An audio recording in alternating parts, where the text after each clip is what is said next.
మీరు రాసిన సిల్క్ రూట్లో సాహసయాత్ర అనే పుస్తకం చాలామంది ట్రావెలర్స్ని ఇన్స్పైర్ చేసింది. ఒకప్పుడు పుస్తకాల్లో చదువుకున్న సిల్క్ రూటు, సిల్క్ రవాణా జరిగింది ఇండియాకి అనేది తెలుసు, కానీ silk route is a brand name. 2,500 సంవత్సరాల క్రితం నుంచి ఉన్నటువంటి ఒక రహదారి. లైబ్రరీకి వెళ్ళి 16 సంవత్సరాలప్పుడు చెంగిజ్ ఖాన్ తెన్నేటి సూరి నవల, చలి విపరీతంగా మంచుగడ్డగడ్డే చలి, ఇగ్లులలో బతకడం. 13వ శతాబ్దంలో చెంగిజ్ ఖాను మంగోలియా నుంచి బయలుదేరి యూరోప్ దాకా దున్నుకుంటూ పోయాడు. మరి ఇప్పుడున్న కాలంలో మరి ఏ దేశానికి ఆ దేశ వీసా తీసుకోవాలి? మ్యాప్స్ ముందు పెట్టుకుంటారు, చరిత్ర పుస్తకాలు ముందు పెట్టుకుంటారు, ఆ దేశం యొక్క సంస్కృతి నాగరికతలను అధ్యయనం చేస్తారు. యాత్రికుడికి పర్యాటకుడికి తేడా ఏంటి సార్? అతి తక్కువ డబ్బులతోటి ఎక్కువ అనుభవాలు సంపాదించాలి, ఎక్కువ చూడాలి. కుమారజీవుడు అని 4వ శతాబ్దము బౌద్ధ మతం ఆచార్యుడు. అతను భారతదేశం నుంచి కాలినడకన చైనాకు వెళ్ళిండు బౌద్ధ మత ప్రచారానికి. తాష్కెంట్ అంటే సామాన్యంగా అందరికీ తెలిసింది ఏంటంటే లాల్ బహదూర్ శాస్త్రి గారి మరణం. మొదటి రోజు తాష్కెంట్ మొత్తం తిరిగిన, అమీర్ తైమూర్ విగ్రహం చూడటము, లాల్ బహదూర్ శాస్త్రి చనిపోయిన హోటల్లోనే నాకు కూడా రూమ్ దొరికింది. అక్కడి పెద్ద పెద్ద గార్డెన్స్, ప్రాచీన కట్టడాలు అవన్నీ చూసి ఆ రోజు రాత్రి రైలు ఎక్కి బుఖారా పోయిన 500 కిలోమీటర్ల దూరం. ఆమెను చెంప మీద ముద్దు పెట్టుకుంటే అది ముద్ర పడిపోయింది అక్కడ. అబ్బా, ఏదో లక్కతోటి సీల్ వేసినట్టుగా ముద్ర పడిపోయింది. आशिक मरते नहीं, वो जिंदा दफनाए जाते हैं. खबर खोद कर देखो, वो आंख खोल के इंतजार में रहते हैं.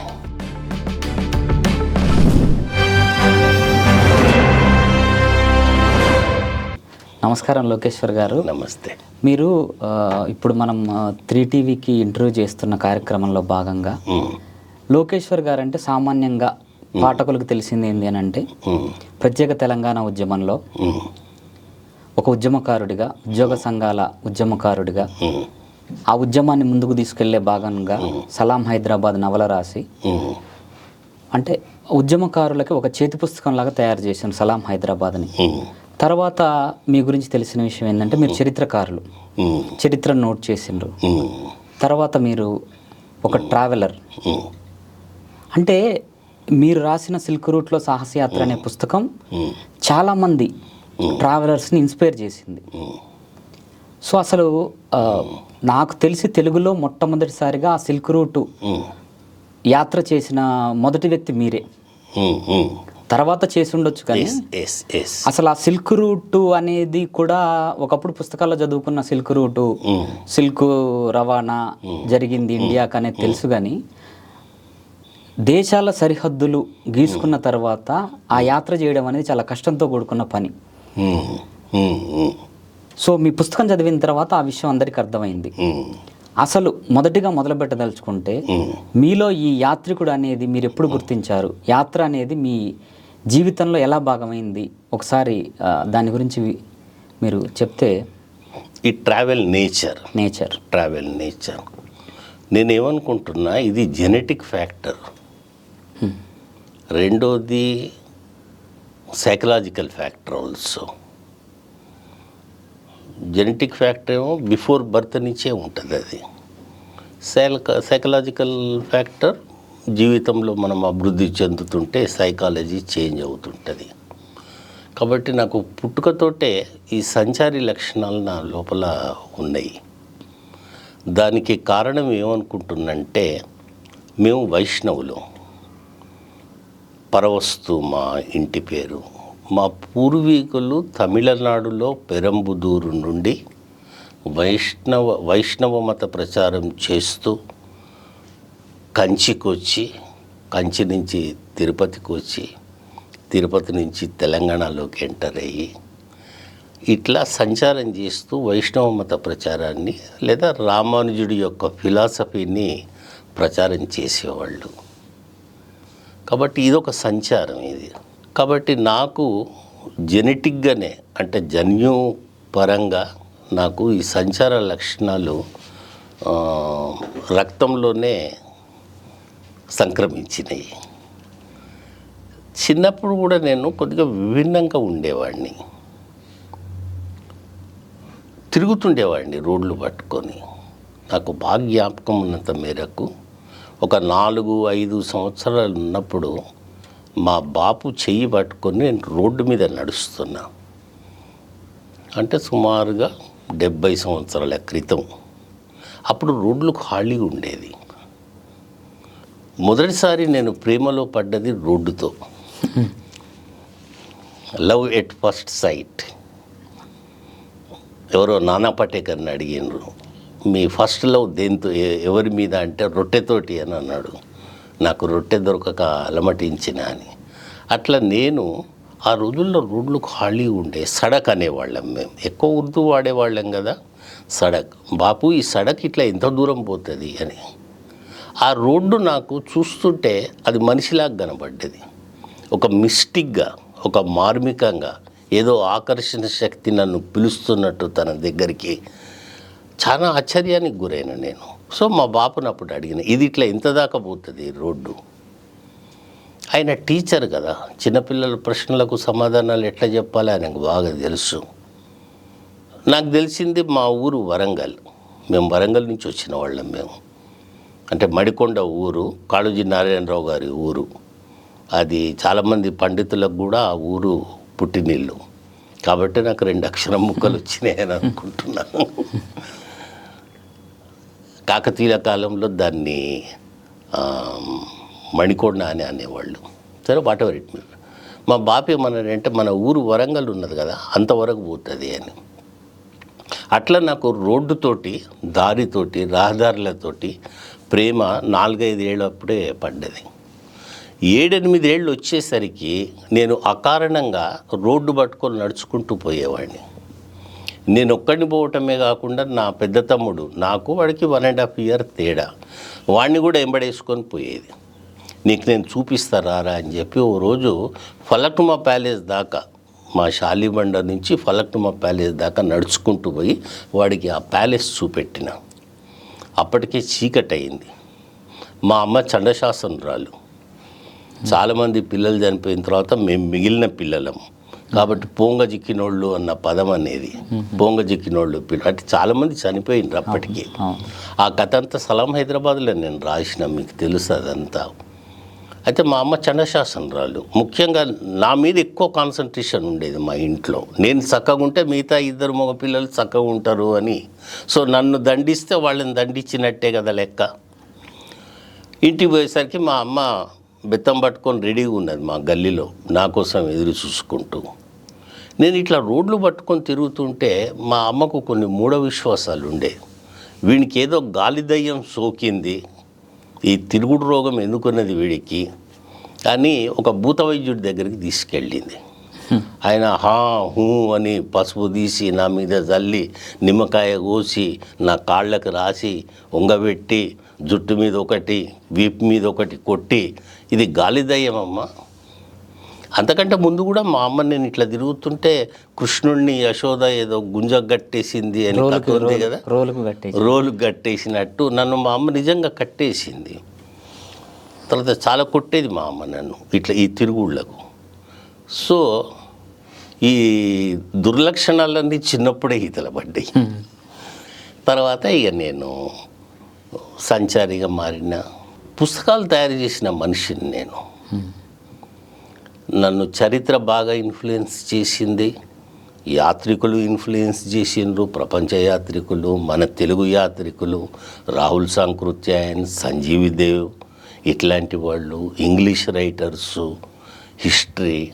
సో వీటన్నిటి యొక్క పరిణామమే నేను ఒక ట్రావెలర్గా, సంచారిగా మారడానికి కారణమైంది. జన్యుపరంగా మరియు నా యొక్క వాతావరణం, పుస్తకాలు. మీరు ఒక ప్రభుత్వ ఉద్యోగం పనిచేసిండ్రు, ఉన్నతోద్యోగం పనిచేసిండ్రు, తెలంగాణ కోసం చేసి. అయితే ఇది సిల్క్ రూట్ మొదలు పెట్టాలనుకున్నప్పుడు మీరు రిటైర్మెంట్ అయిన తర్వాత మొదలుపెట్టింది కదా ఇది? కాదు. సిల్క్ రూట్ జర్నీ 16 ఏళ్ళప్పుడే నిర్ణయించుకున్నా నేను. చిన్నప్పుడే అది చెయ్యాలి మీ ఆశ? ఏళ్ళప్పుడే అంటే టీనేజ్ అనొచ్చా? 16 స్కూల్ ఎగ్గొట్టి లైబ్రరీలో కూర్చొని పుస్తకాలు చదువుకోవటం నా అలవాటు. మొదటి నుంచి స్కూలుకు పోకపోయేది.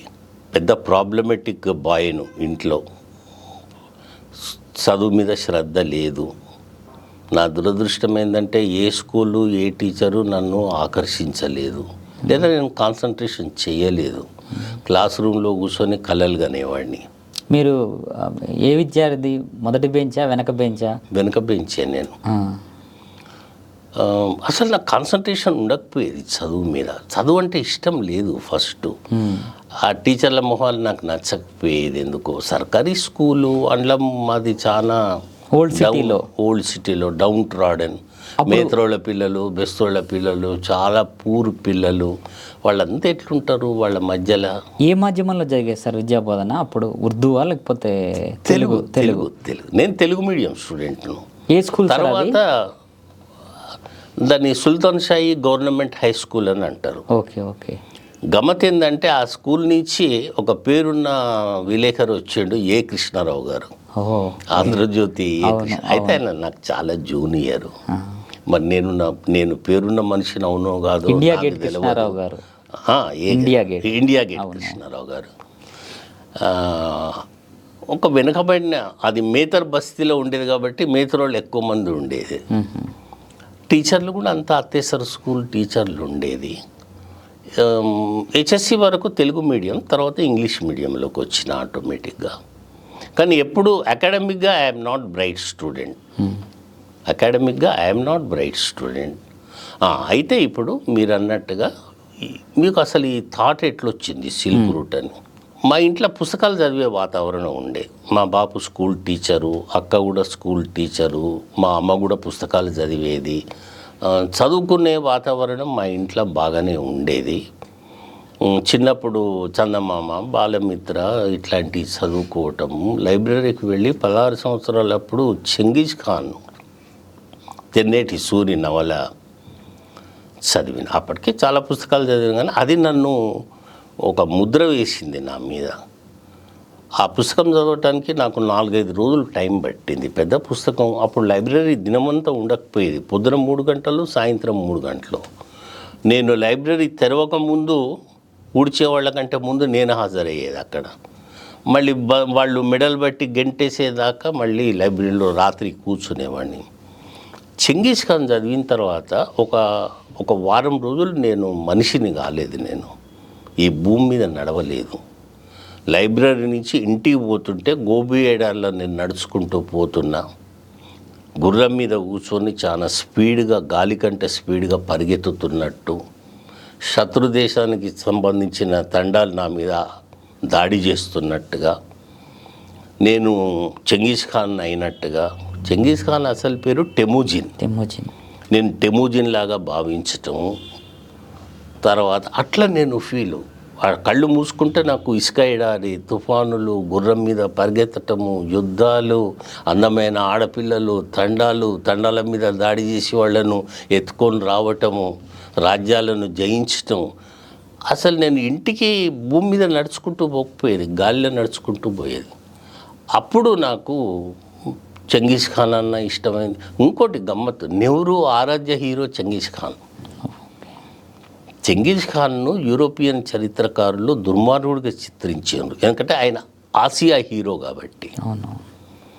అలెగ్జాండర్కు పోటీగా ఉండకూడదని యూరోపియన్ చరిత్రకారులు చెంగీజ్ ఖాన్ను దుర్మార్గుడిగా చిత్రించారు.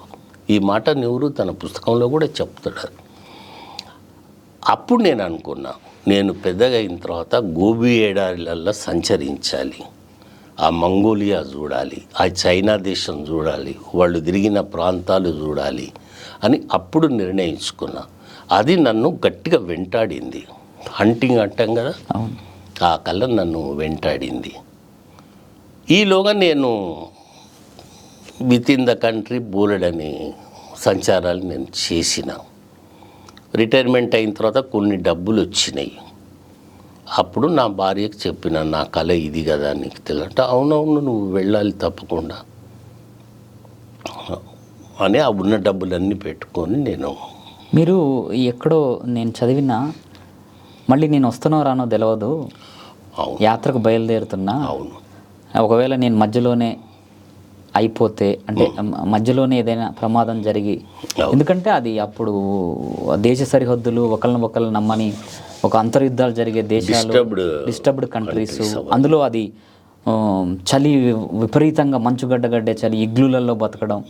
సో ఇదంతా మీరు ఒకసారి చూసుకున్న తర్వాత మళ్ళీ వస్తున్నావు రాను అని తెలిసిన తర్వాత అసలు అప్పుడు ఎట్లుంది సార్ అసలు? అంటే ఇప్పుడు చిన్న యాత్ర చేస్తేనే ప్రమాదం ఉందంటే వద్దులే ఇంట్లో ఉందాం, ఎందుకు హాయిగా ఉన్న ప్రాణాలని బజారు పడేసుకోవడం అనే దగ్గర మా మనస్తత్వం ఉంటుంది సామాన్యంగా. సార్ మీదంటే ఈ పర్యాటకం, ఈ మీలో ఉన్న యాత్రికుడు మిమ్మల్ని నెట్టిన ఆ ఇంట్లో వాతావరణం, మీ పాప మీ బాబు వీళ్ళు ఏమన్నారు అసలు? మొదటి నుంచి నేను చేసే అన్ని సాహసాలకు సంచారత్వంలో సాహసమే కాకుండా జీవితంలో అన్ని సాహసాలైనవి. ఏ ఒక్క ఉద్యోగము స్థిరంగా చేయలేదు. మంచి ఉద్యోగాలు కూడా వదులుకున్న, నిరుద్యోగిగా ఉన్న, కష్టాలను ఏరి కోరి వరించిన, దానికి సపోర్ట్ నా భార్య. మాది మేనరికం. చిన్నప్పటి నుంచి పుట్టంగానే పెద్దోళ్ళందరూ నాయనమ్మలు అమ్మమ్మలు నీ పెళ్ళం రా అంటే ఓ నా పెళ్ళం అని అనుకున్నాం. ఆమెను పుట్టినప్పుడు మొదటి రోజు తొట్టెల్ల కూడా చూసింది, జ్ఞాపకం ఉంది నాకు. ఇద్దరం సమానంగా మొగుడు పెళ్ళాలని అందరూ అంటుంటే మేము కూడా మొగుడు పెళ్ళాలనుకొని పెరిగినాం. ఆమె సపోర్ట్ చాలా ఉంది. ఆమె కూడా బీఎస్సీ గ్రాడ్యుయేట్, నాతో పాటు పుస్తకాలు చదువుతుంది. నేను చేసిన అన్ని సాహసాలకు ఆమె యొక్క మద్దతు, సపోర్టు, ఎంకరేజ్మెంటు ఉంది. సిల్క్ రూట్ కూడా అదే, ఏం పర్లేదు వెళ్ళిరా. పిల్లగాడు అప్పటికి ఇంకా ఇంజనీరింగ్ సెకండ్ ఇయర్లో ఉన్నాడు. మరి వాడికి చదువు ఎట్లయితుంది అంటే, పర్లేదు ఏదైనా బ్యాంకు లోన్ తీసుకుందాము, ఎక్కడన్నా అప్పు తీసుకొని వాడు చదువుకొని వాడే ఇస్తాడు, నువ్వు వెళ్ళిరా. అయితే ఆమె నన్ను డీటెయిల్స్ అడిగింది, ఏంటిది సిల్క్ రూటు, మరి ఎన్ని రోజులు, ఏం కదా, హౌ యు ఆర్ ప్లానింగ్, ఎట్లా ప్లాన్ చేసి. ముందు అదే అడుగుదాం అనుకున్నా. అసలు ఈ సిల్క్ రూట్ అంటే దాని గురించి చారిత్రాత్మకంగా అప్పుడు ఉన్న కాలం నుంచి ఇప్పుడు సిల్క్ రూట్ వరకు అసలు పాఠకులకు అర్థమయ్యేలాగా చెప్పండి. అసలు ఏంటి silk route? Silk route is a brand name. 2,500 సంవత్సరాల క్రితం నుంచి ఉన్నటువంటి ఒక రహదారి. నిజానికి ఇదొక వారధి, ఇదొక వంతెన, ఇదొక పెద్ద రోడ్డు. ఆసియా ఖండాన్ని యూరప్ ఖండాన్ని కలిపే పెద్ద అంతర్జాతీయ రహదారి సిల్క్ రోడ్డు. ఖచ్చితంగా చెప్పాలంటే చైనా రాజధాని బీజింగ్ నుంచి, అంటే ఒకప్పుడు బీజింగ్ కాదు రాజధాని, షియాన్, మంచూరియా చక్రవర్తుల కాలంలో Xian was capital of the China. Xian నుంచి రోమ్ నగరం, అంటే యూరోప్లో ఉన్న రోమ్ నగరంకు వెళ్ళే దారిని సిల్క్ రూట్ అని అన్నారు. ఈ దారి ఎట్లా వెళుతుంది? చైనా నుంచి, కజకిస్తాన్ నుంచి, ఇప్పుడున్న కిర్గిస్తాన్ నుంచి, ఉజ్బెకిస్తాన్ నుంచి, తుర్కమెనిస్తాన్ నుంచి, టర్కీ నుంచి రోమ్కు చేరుకుంటుంది. సబ్వేస్ అంటాం కదా, పక్కన ఉండే వాటిని ఏమంటారు, రోడ్లు. ఇండియా తోడు కలుస్తుంది, నేపాల్ తోడు కలుస్తుంది, టిబెట్ తోడు కలుస్తుంది, పాకిస్తాన్ తోడు కలుస్తుంది, అండ్ ఆఫ్ఘనిస్తాన్ తోడు కూడా కలిసి మళ్ళీ అటు రష్యాలకు వెళుతుంది, రష్యా అండ్ యూరోప్లకు వెళుతుంది. ఈ సిల్క్ రూట్ అన్న పేరు ఎట్లా వచ్చిందంటే, ప్రపంచంలో చాలా వాటిని కనుక్కున్నది చైనానే. మందుగుండు సామాగ్రి, ఫిరంగులు, మళ్ళా గాలిపటం, పేపరు, గాలిపటము, తర్వాత పంచదార, షుగర్ను హిందీలో చీనీ అంటాం. తర్వాత సిల్క్ను కూడా వాళ్ళు 2,500 సంవత్సరాల క్రితమే పట్టును వాళ్ళు కనుక్కున్నారు. అయితే అది ట్రేడ్ సీక్రెట్ కాబట్టి ఆ రహస్యము, అవతల దేశాలకు వెళ్ళకుండా వాళ్ళు కాపాడుకొని ఆ రా మెటీరియల్ సహాయంతో పట్టు వస్త్రాలను వాళ్ళు ఎగుమతి చేసేవాళ్ళు రోమన్ ఎంపైర్ కోసం. ఎవరికి సీక్రెట్ తెలియదు, పట్టు ఎట్లా తయారవుతుంది, ఎక్కడి నుంచి వస్తున్నది తెలియదు.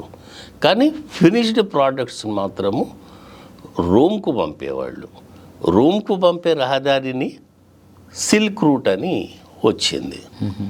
తెలుగులో చీనాంబరాలు అన్న పదం ఉన్నది అవునవును, పట్టు చీరలకు. మాయాబజార్లో కూడా చీనంబర ఉందా, ఆ వర్డ్ ఉందా? సో మూలము సిల్కే అన్నమాట. ఓకే. సో అయితే ఒక సిల్కేనా, అన్ని రకాల వ్యాపార వాణిజ్య మార్గాలకు ఇది మెయిన్ రోడ్ అయింది అంతర్జాతీయంగా. మొత్తం ప్రపంచ చరిత్రలో ఫస్ట్ రోడ్డు సిల్క్ రోడ్డు. వ్యాపార వాణిజ్యాలే కాకుండా మతము, కళలు, సంస్కృతి, నాగరికత, భాషలు, ఆదాన ప్రదానాలు, అనేక మంది యాత్రికులు రావటము పోవటము, కళాకారులు రావటము పోవటము. సో నాగరికతల విస్తృతికి ఈ సిల్క్ రోడ్డు 2,500 సంవత్సరాల క్రితం నుంచి 13వ శతాబ్దం వరకు బ్రహ్మాండంగా నడిచింది. 13వ శతాబ్దంలో చెంగిజ్ ఖాను మంగోలియా నుంచి బయలుదేరి యూరోప్ దాకా దున్నుకుంటూ పోయిండు. రెండవ ప్రపంచ యుద్ధంలో హిట్లర్ మొత్తం యూరోప్ దేశాలను గెలుచుకుంటూ పోయినట్టు చెంగిజ్ ఖాన్ దుమ్ముకుంటూ పోతే అప్పుడు సిల్క్ రోడ్డు యొక్క వ్యాపార వాణిజ్య ఇంకా ఇతర యాక్టివిటీస్ అన్నీ బంద్ అయిపోయినాయి. ఇది 13లో అయిపోయింది అన్నారు. అసలు ప్రారంభం ఎప్పుడైంది? ఇప్పటికీ 2,500 సంవత్సరాల క్రితం, అంటే క్రీస్తు పూర్వం ఒక 500-600 ఏళ్ల క్రితం నుంచి. ఓకే. అయితే చెంగిజ్ ఖాన్ యొక్క దాడులు ఒక కారణమైతే చెంగిజ్ ఖాన్ ఆల్మోస్ట్ ఆల్ యూరోప్ను గడగడలాడించిండు. ఒక ఆసియా వీరుడు యూరోప్ను గడగడలాడించిండు. వాళ్ళకేంటంటే అలెగ్జాండరే గొప్ప ప్రపంచ విజేత అని వాళ్ళు ప్రచారాలు చేసుకున్నారు. కానీ చెంగిజ్ ఖాన్ ఇట్లా చేసేసరికి వీడిని కురియల్గా నియంతగా చేసిండ్రు. రెండోది ఏంటంటే సిల్క్ రూట్ 13వ శతాబ్దం నుంచి కొద్దిగా కనుమరుగు కావటం, అంటే ఇప్పటికి ఉన్నది చెప్తాను ఎట్లుందో. కనుమరుగు కావటానికి కారణం ఏంటంటే నూతన సముద్ర మార్గ ఆవిష్కరణలు. అవును, నూతన సముద్ర మార్గాలు, ఇది వాస్కోడి గామా, పోర్చుగల్ వాళ్ళు, స్పెయిన్ వాళ్ళు, అరబ్బులు, అటు కొలంబస్ అటు కనుక్కోవటము, ఈ సముద్ర మార్గాలు. ఈ సముద్ర మార్గాల ఆవిష్కరణ ఎందుకు జరిగింది అంటే స్పైసెస్, సుగంధ ద్రవ్యాలు. ఈ స్పైసెస్కు మన ఆగ్నేయ ఆసియా దేశాలు, ఇండియా, శ్రీలంక ముఖ్య కారణం. ఇక్కడ ఉన్న సుగంధ ద్రవ్యాలను అటు రోమ్ నగరానికి, అటు అరబ్ దేశాలకు, ఇరాన్, ఇరాక్, స్పెయిన్, పోర్చుగల్ వీటన్నిటికీ సరఫరా చేయటానికి సముద్ర మార్గం ఈజీగా ఉన్నది. పైగా ఇక్కడ చెంగిజ్ ఖాన్ అన్న రాక్షసుడు చంపుతున్నాడు. సముద్ర మార్గాల ఆవిష్కరణతోటి సిల్క్ రూటు కాస్త ప్రాభవం కోల్పోయింది.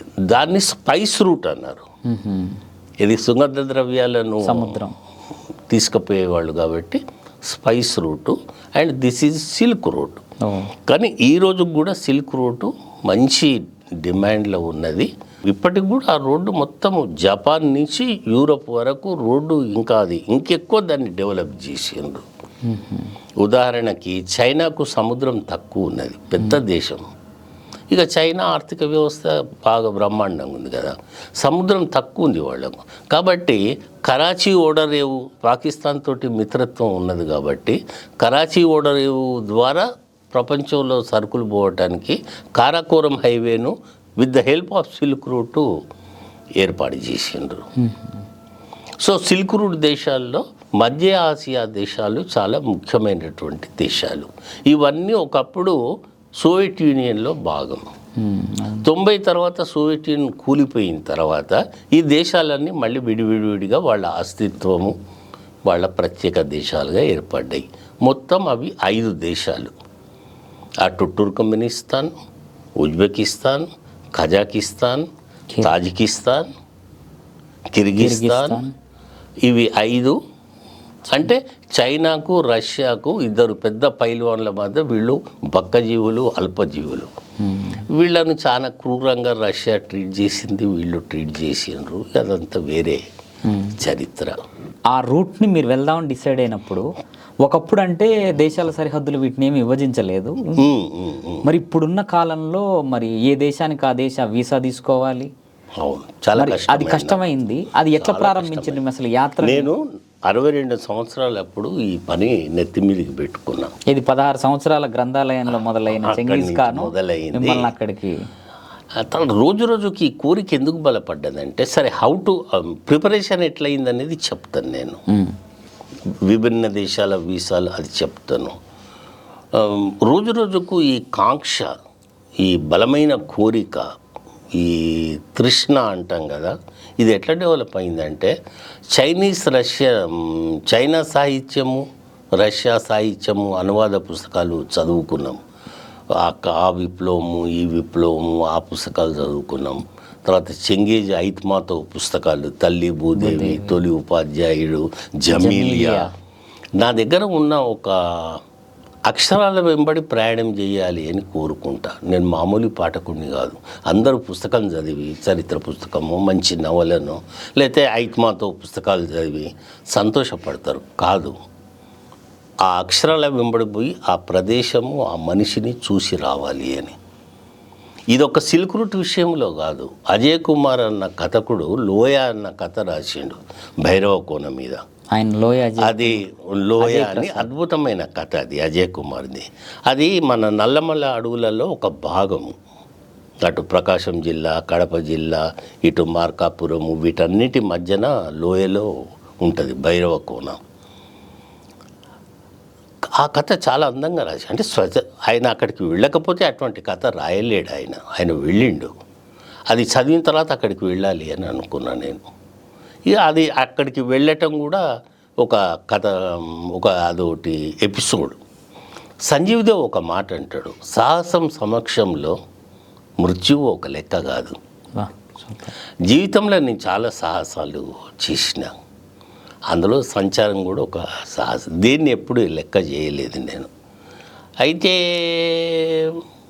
ఇక ఇప్పుడు మీరు అడిగినట్టుగా సిల్క్ రూట్ జర్నీకి ఈ పుస్తకాలు నన్ను బాగా ఇన్ఫ్లుయెన్స్ చేసినాయి. తర్వాత విలియం డార్లింపుల్ పెద్ద చరిత్రకారుడు, మీకు తెలుసు. ఆయన 21 సంవత్సరాలప్పుడు తన పోస్ట్ గ్రాడ్యుయేషన్ లండన్లో కంప్లీట్ చేసుకున్న తర్వాత ఒక గర్ల్ ఫ్రెండ్ను సంకల పెట్టుకొని యూనివర్సిటీ వాళ్ళు ఇచ్చిన స్కాలర్షిప్ పట్టుకొని for journey purpose he started he journey from London, went to Jerusalem, Mecca, Medina, అక్కడి నుంచి ఇరాన్, ఇరాక్ దగ్గర నుంచి చైనా వరకు సిల్క్ రూట్ మార్గంలో అతను జర్నీ చేసి మంచి యాత్రా గ్రంథం రాసిండు. అది నన్ను బాగా ఇన్ఫ్లుయెన్స్ చేసింది. అట్లనే విక్రమ్ సేఠ్ సూటబుల్ బాయ్ నవల రాసిన విక్రమ్ సేఠ్ బుక్ చాలా అద్భుతం. ఆ బుక్ పేరు హెవెన్స్ లేక్. ఏమంటాము, స్వర్గానికి సంబంధించిన సరస్సు. అది చైనాలో తుర్ఫాన్ దగ్గర ఉంటుంది. అద్భుతమైన పుస్తకం.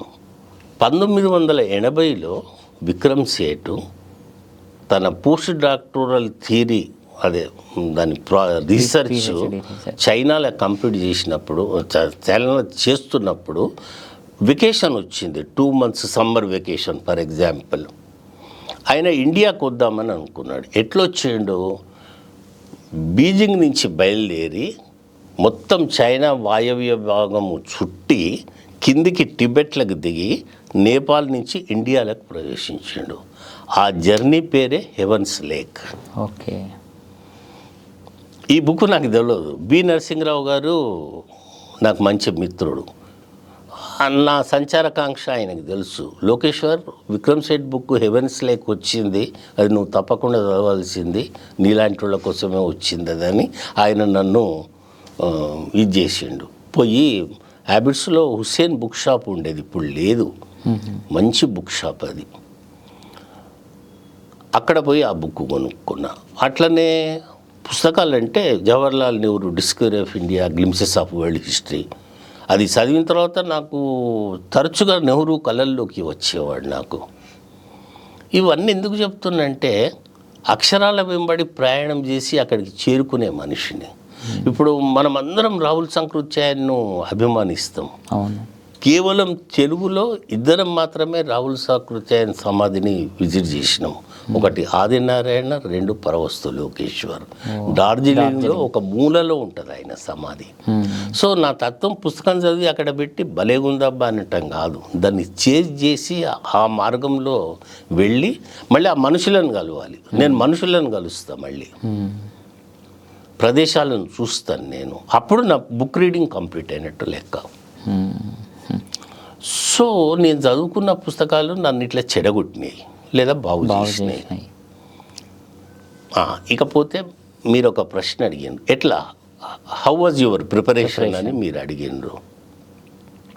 నేను ఒక ప్లేస్కు వెళ్ళే ముందు బాగా స్టడీ చేస్తాను, మ్యాప్స్ ముందు పెట్టుకుంటా, చరిత్ర పుస్తకాలు ముందు పెట్టుకుంటా, ఆ దేశం యొక్క సంస్కృతి నాగరికతలను అధ్యయనం చేస్తా.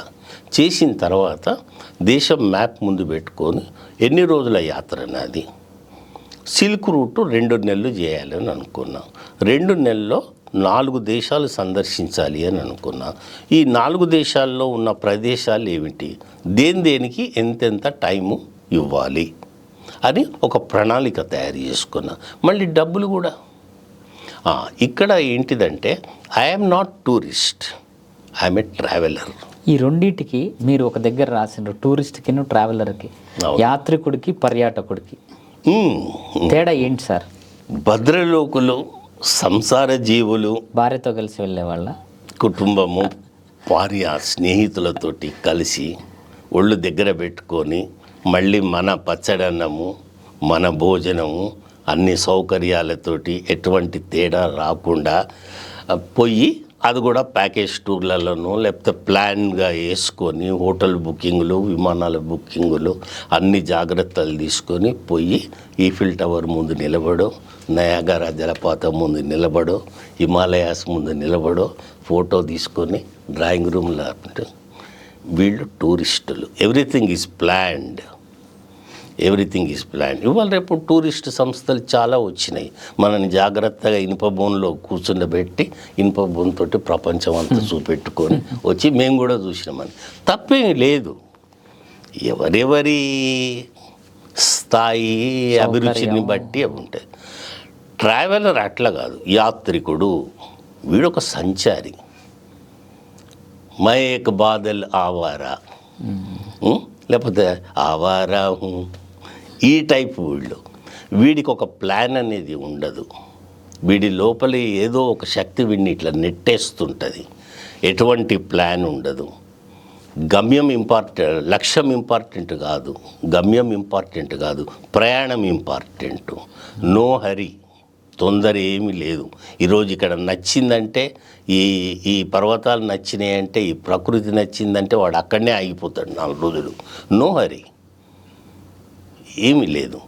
కాబట్టి ఎటువంటి ప్లాన్ లేకుండా దారిలో ఏది దొరికితే అది తినేటట్టు, ఎక్కడ ఎవరు ఆశ్రయమిస్తే అక్కడ ఉండేటట్టు, అతి తక్కువ డబ్బులతోటి ఎక్కువ అనుభూతులు సంపాదించడం, ఎక్కువ అనుభవాలు సంపాదించడం, ప్రపంచాన్ని దగ్గర నుంచి చూడటము ఈ ట్రావెలర్ యొక్క లక్షణం.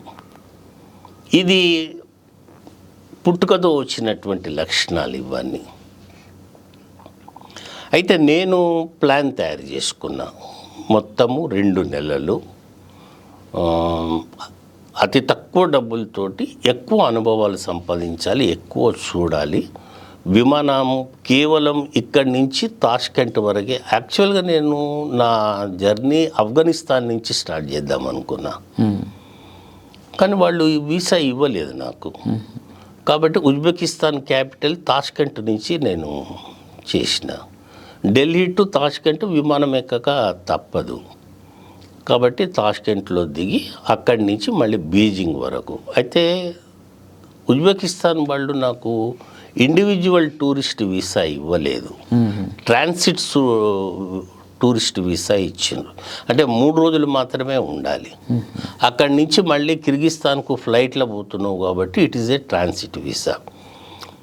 గ్రూప్కి ఇస్తారు వాళ్ళు, ఇండివిజువల్కి ఇవ్వరు వాళ్ళు.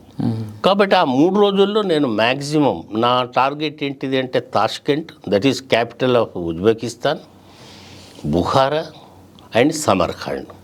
ఇవి 3 రోజుల్లో చూడాలి అని నేను ప్లాన్ వేసుకున్నా. అయితే కుమారజీవుడు అని 4వ శతాబ్దము బౌద్ధ మతం ఆచార్యుడు. అతను భారతదేశం నుంచి అంటే కాలినడకన చైనాకు వెళ్ళిండు బౌద్ధ మత ప్రచారానికి. ఆయనే కాకుండా ఇంకా చాలామంది ఈ రకంగా కాలినడకన గోబేడార్లలో ప్రయాణిస్తూ చైనాకు పోయి బౌద్ధ మత ప్రచారం చేసిండ్రు. చాలామంది దారిలో చనిపోయిండ్రు. అది చెంగీస్ ఖాన్లో కూడా ఒక బౌద్ధ గురువు ఉంటాడు బౌద్ధ గురువు ఉంటాడు. చెంగీస్ ఖాన్ పాత్రలన్నీ నాకు ఇప్పటికి కూడా నోటికి ఉన్నాయి. టెమూజిన్, యూసికై బగత్తూర్ ఖాకాన్, బుర్టి, టెమూజిన్ తల్లి యూలన్, మామ కరాచర్, తమ్ముడి పేరేంటి, చెంగీస్ ఖాన్ తమ్ముడి పేరు మంచి పేరు ఉంది. అయితే ఏంటంటే వాళ్ళు నాకు ఓన్లీ 3 రోజులే ఇచ్చింది కాబట్టి 3 రోజులు. అయితే నాకు ఒకటి ప్లాన్ లేదు. తాష్కెంట్లో దిగి ఎక్కడికి వెళ్తాను, ఎక్కడ బస చేస్తాను, భాష పెద్ద ప్రాబ్లం. అక్కడ రష్యా లాంగ్వేజ్ అండ్ వాళ్ళ లోకల్ ఉజ్బెక్ లాంగ్వేజ్, కిర్గిస్తాన్లో Kyrgyz language, Russian language, Kazakh language, చైనాలో చైనీస్ లాంగ్వేజ్. ఇంగ్లీష్ ఎవరికి రాదు. చైనా క్యాపిటల్ బీజింగ్లో కూడా ఇంగ్లీష్ ఎవరికి రాదు. అయితే భాష లేదు, తిండి లేదు. అన్నిటికంటే ముఖ్యంగా ఏంటంటే తిండిలో ఛాయ్ లేదు. మనకు ఛాయ్ లేకపోతే దినం గడవదు. అవునవును, ఓల్డ్ సిటీ వ్యక్తిగా ఛాయ్ లేకపోతే అక్కడ ఛాయ్ అంటే black tea, only decoction without sugar milk కూడా షుగర్ మిల్క్ ఉండదు. ఓన్లీ ఛాయ్ లేదు 2 నెలలు. తిండి లేకపోయినా పలుగా ఛాయ్. సో నాకేదన్నా ఇల్ హెల్త్ అయితే, నాకు ఏదైనా అనారోగ్యం అయితే ఎవడికి చెప్పుకుంటా నేను? కాలు నొస్తుంది, కడుపు నొస్తుంది, ఆ డాక్టర్ ఎక్కడున్నాడు, దవాఖాన ఎక్కడున్నాడు, పిచ్చిగా దుంకటం అన్నమాట ప్రవాహంలో. అప్పుడు మీరు అన్నట్టు నన్ను సాగనంపటానికి మా కొడుకు, నా భార్య Shobha Nampally railway station AP express అప్పుడు వచ్చిండ్రు. వాళ్ళు కింద నిలబడి టాటా చెప్తుంటే వీళ్ళని చూస్తానా లేదా నేను మళ్ళీ. ఒకవేళ నేను ఇంటికి రాకపోయినా నా కొడుకును నా భార్య చూసుకుంటుందని నాకు ఫుల్ నమ్మకం. బొటాబొట్టి డబ్బులు ఇంట్లో ఉన్నాయి కాబట్టి ఇక అప్పుడు నాకు ఈ బౌద్ధ భిక్షువులు, కుమారజీవుడు లాంటి, అశ్వఘోషుడు ఇట్లాంటి వాళ్ళ, అశ్వఘోషుడు 5వ శతాబ్దమో 6వ శతాబ్దమో బుద్ధ చరితం అని పుస్తకం రాసిండు ఆయన. అది కొన్ని వందల సంవత్సరాల తర్వాత గోబీ ఎడారిలో దొరికింది ఆ బుక్. అయితే ఆయన గోబీ ఎడారిలో చనిపోయి ఉంటాడు బహుశా. వాళ్ళంతా బౌద్ధ మత ప్రచారం కోసం పోయిండు. కాబట్టి నేను రైల్లో కిటికీ దగ్గరను తలుపు దగ్గర నిలబడి మా వాళ్ళకి ఇట్లా చెప్తుంటే అనిపించింది వీళ్ళని నేను మళ్ళీ చూస్తానా అదేలా. బౌద్ధ భిక్షువులు జ్ఞాపకం వచ్చిండ్రు. సంజీవ్ దేవ్ యొక్క సాహసం సమక్షంలో మృత్యువు ఒక లెక్క కాదు, ఇట్లాంటి ఒక డిఫరెంట్ మనస్తత్వము. ఇప్పుడు మీరు తాష్కెంట్లో దిగిండ్రు ఫస్ట్. తాష్కెంట్ అంటే సామాన్యంగా అందరికీ తెలిసింది ఏంటంటే లాల్ బహదూర్ శాస్త్రి గారి మరణం. తాష్కెంట్ అంటే ఒక రాతి నిర్మాణ నగరమా? అవును, రాతి నిర్మాణ నగరం. ఇంకోటి తాష్కెంట్ అంటే మనకు తెలిసింది ఉజ్బెకిస్తాన్ అంటే బాబర్ నామా. బాబర్ అక్కడి నుంచే వచ్చిండు, మొఘలు వంశస్థాపకుడు. సో మీరు ఫస్ట్ ఢిల్లీ నుంచి మీ తొలి మజిలీ తాష్కెంట్లో. ఉదయం 4:30కు ఫ్లైట్ దిగేసరికి విపరీతమైనటువంటి చలి, మామూలు ఇక్కడి చలి కాదు. అప్పుడు అంటే ఏ నెల సార్ అది? September first week. September first week. అక్కడ 360 రోజులు హిమ తుఫానులు, చలి, ఇట్లా చర్మాన్ని కోసేసే చలి. అది 4:30కి దిగితే 420 సినిమాలో రాజ్ కపూర్ బాంబే చౌరస్తాలో నిలబడి ఇటు ఇట్లా కట్టె పెట్టుకొని, కట్టెకో మూట ఉంటుంది, ఇటు దిక్కులు చూస్తుంటాడు చూడు, అట్లా అయింది నా పరిస్థితి. అయితే అదే విమానంలో ఒక 40-50 మంది తెలుగు వ్యాపారులు బాగా డబ్బులున్నోళ్ళు కూడా దిగారు. అబ్బా. వాళ్ళు ఎందుకు వచ్చిందంటే రష్యా కూలిపోయిన తర్వాత ఈ మధ్య ఆసియా దేశాలలో అరాచకం ప్రబలింది, అందులో ఈ వ్యభిచారం కూడా బాగా ప్రబలింది. వాళ్ళందరూ అందమైన మనుషులు అక్కడ. ఎవరు అంటే రష్యన్ స్త్రీలు, అంటే ఒకప్పుడు రష్యన్ స్త్రీలు, ఈవెన్ ఉజ్బెక్ స్త్రీలు, కిర్గిజ్ స్త్రీలు. బాబర్ కూడా అదే మాట అంటాడు కదా సార్, ప్రపంచంలో అందమైన స్త్రీలను చూడాలంటే మా దేశంలో అది కూడా అంటే అట్లా వచ్చిన వాళ్ళు పాపం బాబర్ మాట బాబర్ నామాలో అంటాడు. వాళ్ళందరూ ఆ పర్పస్ తోటి వచ్చారు. ఇట్లా ఈ యాత్రా బృందాలను నిర్వహించే వాళ్ళు హైదరాబాద్లో చాలామంది పుట్టుకొచ్చిండ్రు ఆ రోజుల్లో. ఇప్పుడు కూడా ఉన్నారు ఏమో. ఇప్పుడు కూడా హైదరాబాద్ వ్యభిచారంలో అప్పుడప్పుడు అక్కడి స్త్రీలు దొరుకుతుంటారు. ఇప్పుడు రోహింగ్యాంగ్లు అట్లా వాళ్ళందరూ దానికోసం వచ్చిండ్రు అక్కడికి. నేను వాళ్ళ లీడర్ ఎవడో ఒకడు ఉంటాడు కదా, వాడిని అడిగిన, అయ్యా నేను నాకు కూడా మీతో పాటు హోటల్లో ఉండటానికి, మీతో పాటు ఏ హోటల్కి పోవాలో నాకు తెలియదు కదా.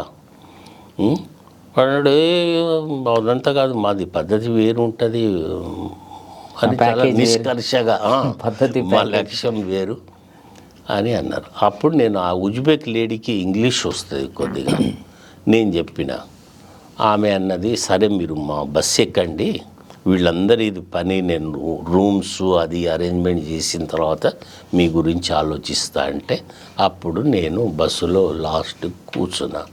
అట్లా కొంతమంది మీలాంటి యంగ్స్టర్స్ అడిగారు, ఏం సార్ మీరు ఎక్కడికి వచ్చిందంటే, ఎందుకు వచ్చిండ్రు సార్, మేము వేరే దానికి వచ్చినాం, మీరు గిట్లా ఈ వయసులో ఏది తెలియదు మీకు, ఎట్లా వచ్చిండ్రు, ఎందుకు వచ్చిండ్రు అని వాళ్ళు అన్నారు. ఆఖరికి ఆమె నాకు ప్రొవైడ్ చేసింది హోటల్ రూము. ఇక నేను ఒక్కడిని నగర సంచారం మొదలుపెట్టిన. మొదటి రోజు తాష్కెంట్ మొత్తం తిరిగిన, అమీర్ తైమూర్ విగ్రహం చూడటము, ఇంకా మిగతా లాల్ బహదూర్ శాస్త్రి చనిపోయిన హోటల్లోనే నాకు కూడా రూమ్ దొరికింది. అది అక్కడి పెద్ద పెద్ద గార్డెన్స్, ప్రాచీన కట్టడాలు అవన్నీ చూసి ఆ రోజు రాత్రి రైలు ఎక్కి బుఖారా పోయిన, 500 కిలోమీటర్ల దూరం. ఇక్కడ కొన్ని ఇంట్రెస్టింగ్ కథలు చెప్తా మీకు. నేను ట్రైన్ ఎక్కిన తర్వాత అక్కడ ట్రైన్ పద్ధతి అంతా డిఫరెంట్గా ఉంటుంది, మనలాగా ఉండదు. ట్రైన్లో తివాచీలు ఉంటాయి అన్నీ, ఎందుకంటే చలి దేశం కదా, తట్టుకోరు కాబట్టి ప్రయాణికులకు వెచ్చదనం కోసం తివాచీలు ఉంటాయి. అక్కడ బెడ్ సిస్టమ్ కూడా డిఫరెంట్గా ఉంటుంది. మధ్యరాత్రి రైలు ఆగింది ఒక చోట, ఒక స్టేషన్లో ఆగింది. నేను అనుకున్నా ఇక ఎట్లాగో ట్రైన్ ఆగింది కదా, బాత్రూమ్ పోదామని పోయేసరికి ప్రతి కంపార్ట్మెంట్కు ఒక అటెండెంట్ ఉంటాడు, ఆ డోర్ దగ్గరనే నిలబడతాడు వాడు. ఆ బాయ్, ఓ 20 years బాయ్ ఉన్నాడు వాడు. నేను బాత్రూమ్ డోర్ ఇట్లా పుష్ చేస్తే అది ఓపెన్ అయితే లేదు. I thought that somebody is inside, ఎవరో లోపల ఉన్నారు అని నేను వెయిట్ చేస్తున్నా. 10 నిమిషాలు అయింది, 15 నిమిషాలు అయింది. వాడిని అడిగిన, ఇదేంది అంటే ఇట్లా అంటుండు. వాడికి నా భాష ప్రాబ్లం కదా, ఇక వాడు ఇట్లా వెయిట్ అన్నట్టు అంటున్నాడు. వెయిట్ అయ్యింది, ట్రైన్ ఏమో కదులుతలేదు, అర్ధగంట అయింది. నేను అనుకున్నా వీడు దానికి తాళం వేసిండు, తాళం చేయి వాడి దగ్గర ఉంది, తీస్తలేడు అని నాకు వాడి మీద కోపం వచ్చింది. ట్రైన్ కదిలిన తర్వాత స్టేషన్ అవతలికి పోయిన తర్వాత అప్పుడు ఇట్లా అన్నాడు. నేను ఇట్లా అనగానే డోర్ తెరుచుకుంది. రష్యాల, చైనాల ట్రైన్స్ స్టేషన్లకు ఎంటర్ కాగానే లాక్ అయిపోతాయి. ఎందుకు? పరిశుభ్రత కోసం. అక్కడ మళ్ళీ స్టార్ట్ అయ్యి అవతల పోయిన తర్వాత ఒక 2 minutesకు ఓపెన్ అవుతాయి. ఈలోగా ఎవరన్నా లోపల ఉంటే వాళ్ళు రావచ్చు, కానీ ఇక్కడ ఉన్నోళ్ళు మళ్ళీ పోవటానికి వీలు ఉండదు. మొత్తం చైనా రష్యాలో ఇదే సిస్టమ్.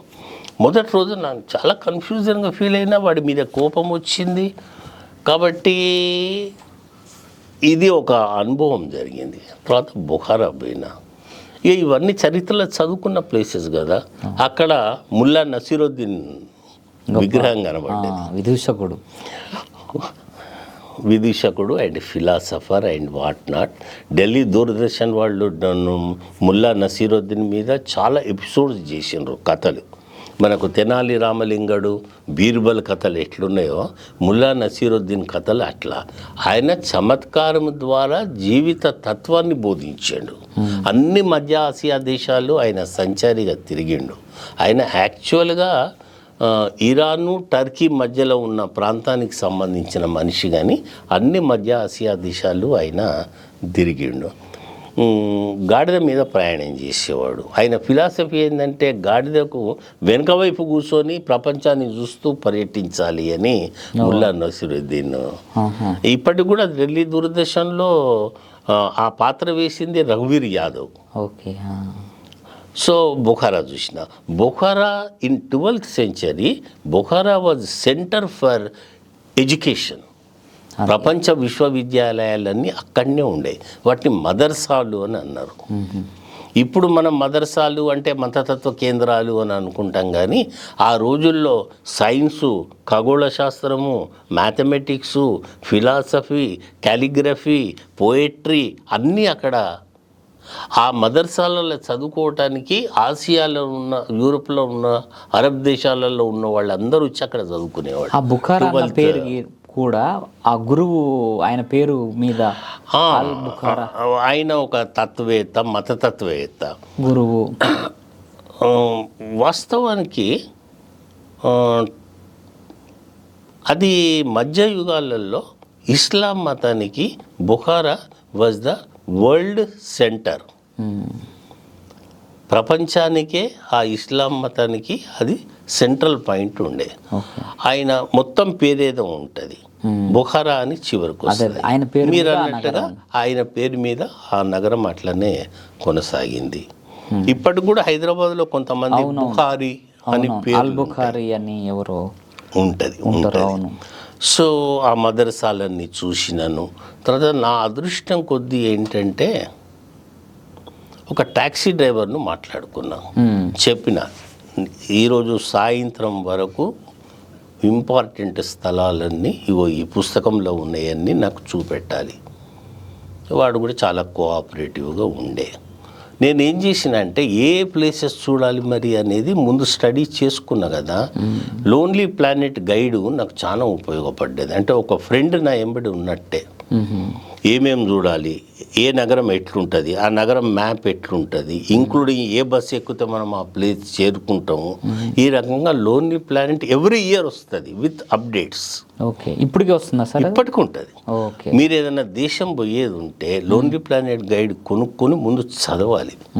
చదివితే అర్థమవుతుంది. అందులో చరిత్ర అన్ని విషయాలు అందులో ఉంటాయి. ట్యాక్సీ డ్రైవర్ను నేను మాట్లాడుకున్నాను. అంతా చూసిన తర్వాత బుఖారాలో ఒక మంచి కథ చెప్తా.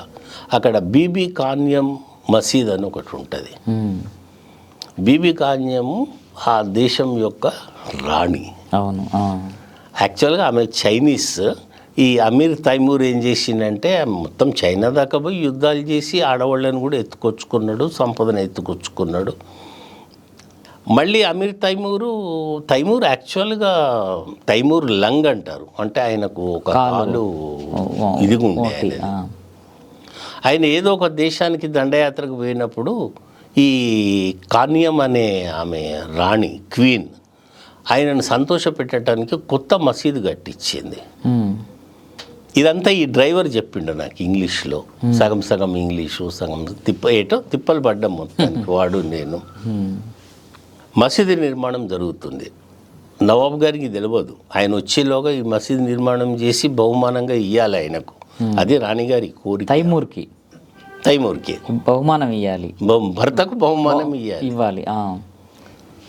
అయితే భవనం స్టార్ట్ అయింది. ఆ ప్రధాన శిల్పాచార్యుడు యువకుడు, చాలా అందమైన వాడు. కొద్ది రోజులు పని స్పీడ్గా చేసి తర్వాత స్లో చేసిండు. ఈవిడకేమో హడావుడి మొదలైంది. అరే పని స్పీడ్గా నడుస్తలేదు, ఎందుకో మందకొడిగా నడుస్తున్నది, స్లో అయ్యింది, ఏమైంది? ప్రతిరోజు వెళ్ళి చూసేది ఆమె. మళ్ళీ పైగా ఎంత మటుకు వచ్చింది పని, ఎట్లా వస్తుంది, ఎంత అందంగా ఉంది అని. ఓ రోజు అడిగింది అతన్ని, కొద్ది రోజులు చాలా స్పీడ్గా నడిచింది, ఇప్పుడు స్లోగా నడుస్తున్నది, ఏంటిది? మరి నవాబు గారు వచ్చే సమయం ఆసన్నమైంది అంటే, నేను ఇది తొందరగా కంప్లీట్ చేస్తే మీరు ఇక్కడికి రారు, మిమ్మల్ని రోజు చూడాలి అని నా కోరిక, మిమ్మల్ని చూడటం కోసం నెమ్మదిగా చేస్తున్న వరకు. అబ్బా. అప్పుడు రాణిగారు అన్నారు, నీకు ఇదేం బుద్ధయ్యా, ఇంత గొప్ప శిల్పాచార్యుడివి నువ్వు, ఇట్లా ఇటువంటి బలహీనత్వంతో నువ్వు నీ పనిని ఇట్లా చెడగొట్టుకోవటం ఇది న్యాయమా అని బుద్ధులు చెప్పబోయింది. బుద్ధులు చెప్పబోతే వాడు వినలే. సరే ఏం కావాలి నీకు అంటే, మీ చెంప మీద ముద్దు పెట్టుకుంటాం అంతే, అంతకంటే ఏమీ లేదు. ఇదేం పాడు బుద్ధి నీకు, నువ్వు చాలా ఇంత గొప్ప శిల్పాచార్యుడి అని ఏదో సంజ్ఞ చేసి తన చెలికత్తెతోటి ఓ 5-6 గ్లాసులల్లో 5-6 రకాల రంగులతోటి ఉన్న తీయటి పానీయాలు తెప్పించింది. ఇవి రుచి చూడు అని అన్నది. ఎరుపు, పసుపు, గ్రీను, నల్లది ఏదేదో ఉన్నది. అన్నీ కొద్ది కొద్దిగా రుచి చూసిండు శిల్పాచార్యులు. చూసిన తర్వాత అడిగింది, ఎట్లున్నది? అన్నిటి రుచి ఒకటే ఉంది, చూసినావా, రంగులు వేరైనా రుచి మాత్రం ఒకటే కదా, స్త్రీలు కూడా అంతే, నీకు ఏంది పాడు బుద్ధి. అప్పుడు శిల్పాచార్యుడు తన అసిస్టెంట్కి చెప్తే వాడో 2 గ్లాసులల్లా మంచినీళ్ళు తెచ్చిపెట్టిండు అక్కడ. శిల్పాచార్యుడు బీబీ కాన్యంను అడిగిండు, రుచి చూడండి అని. ఆమె మొదటి గ్లాసు చూసింది, మామూలుగా ఉంది. 2వ గ్లాసు రుచి చూడంగానే మత్తు కలిగింది ఆమె, మద్యం. శిల్పాచార్యుడు అన్నాడు, చూసిండ్రా, చూడటానికి 2 నీళ్ళలాగానే ఉన్నాయి, కానీ ఇంకొకటి మాత్రం మత్తుగా ఉన్నది. స్త్రీలు కూడా అంతే, అందరూ ఒకటేలాగా నువ్వు అనుకుంటున్నాం కాదు, అందరి యొక్క కళలు వేరుంటాయి, అవి లోపలి కళలు, మత్తు కూడా వేరు, మత్తు కూడా రకరకాలు ఉంటాయి అని. ఇక ఈమెకు తత్రపాటు మొదలయ్యి, వీడెవడో ముండా కొడుకుడు ఉన్నాడు, వీడు మా నవాబు గారికి ఏమో నేను కానుక ఇవ్వాలి తొందరగా, సరేరా పెట్టుకో, ముద్దే కదా ఏం పోయింది అని. వాడి ప్రేమ ఎంత గాఢమైన ప్రేమ అంటే, ఆమెను చెంప మీద ముద్దు పెట్టుకుంటే అది ముద్ర పడిపోయింది అక్కడ. అబ్బా, ఏదో లక్కతోటి సీలేసినట్టుగా ముద్ర పడిపోయింది. సరిపోతుందేమోలే, తెల్లారి కడుక్కుంటే పోద్ది అని ఆమె అనుకున్నది. నవాబు వచ్చే వరకు కూడా అది అట్లాగే ఫ్రెష్గా అట్లాగే ఉంది. ఫస్ట్ నవాబు గారు రాగానే పోయి ఆ మసీద్ చూసి ఖుష్ అయిపోయాడు. భార్యకు థ్యాంక్స్ చెప్పుదామని వచ్చేసరికి ఆమె లోపల దక్కున్నది. ఈతలకి రా అంటే ఆమె అట్లా ముసుగు కప్పుకొని ఈతలకు వచ్చి ఆఖరికి ముసుగు తీసి చూడంగానే ఉంది. నేను లేనప్పుడు ఏంటిది ఈ నీ ప్రాతినిధ్యానికి ఎట్లా భంగం కలిగింది, ఎవడు వాడు, ఏం కథ, నువ్వేంది, నిన్ను ఉరిదీస్తా వాడిని ఉరిదీస్తా అని కేకలేసిండు నవాబు గారు.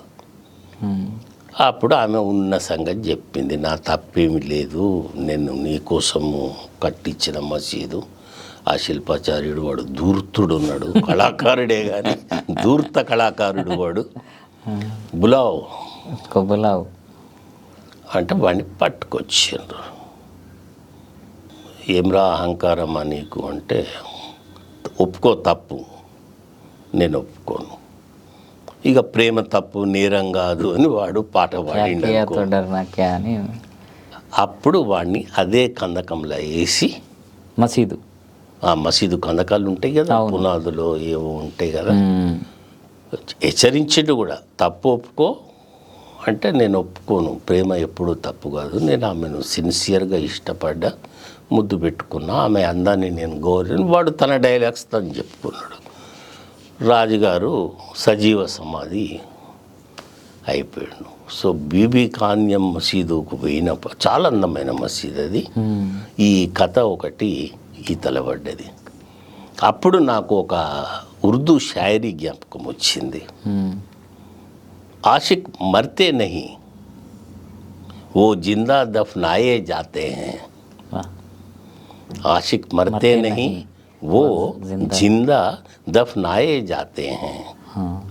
खबर खोद कर देखो, वो आंख खोल के इंतज़ार में रहते हैं. వాళ్ళను సజీవంగా బొంద పెట్టినా కూడా ఎంతకాలమైన తర్వాత మీరు ఒకవేళ సమాధిని తవ్వితే వాళ్ళ కళ్ళు అట్లనే నిరీక్షణలోనే ఉంటాయి, మూసుకొని ఉండవు.